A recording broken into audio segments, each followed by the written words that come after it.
exports have accounted for 95% of this textile firm's business for years.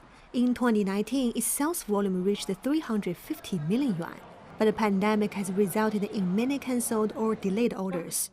And so the company has decided to restructure its business for the domestic market. It's been selling clothing to domestic buyers on an e-commerce platform since the end of last month. It's risky to only rely on export business. Clothing is a seasonal product and it can't be delayed. We're hoping our domestic sales would eventually be the same as our export. We can produce 5 million pieces a year. So if we can sell 1 or 2 million of those domestically, it will protect us against export risks. In the first quarter of 2020, China's exports value dropped by more than 11% year-on-year. So for domestic firms that were relying heavily on exporting business, restructuring has become an important matter. Shanghai plans to help more than 1,000 firms to put their products on e-commerce platforms to help them out. Restructuring for the domestic market is not a small matter, of course. Companies need to explore new sales channels. E-commerce platform Pinduoduo is helping exporters solve some of these problems. Its app now carries products from more than 100 exporters, and the company is featuring them in special promotions during Shanghai's current Double 5 shopping campaign.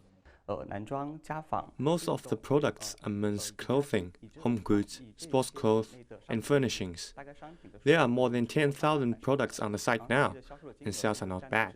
Companies that come to our platform can reach a larger consumer base. China's export sector has been badly hurt by the pandemic. But if you look at only April's figures, things may be looking up.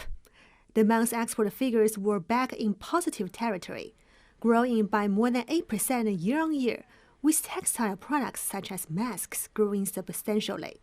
Even though the situation may have started to improve, experts believe China's factories may be learning that they cannot always rely on foreign markets alone. As the pandemic comes under control and overseas trade begins to be restored, global industrial specialization will recover, and so the export companies' businesses will recover too.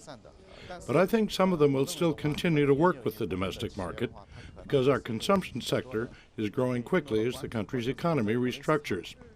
Export growth is now slower than consumption growth, and that will naturally lead export companies to look to the domestic market. How all that goes, of course, still depends very much on how the pandemic situation develops. Cosmos data show that China's exports to ASEAN countries saw a significant rise in the first 4 months of the year.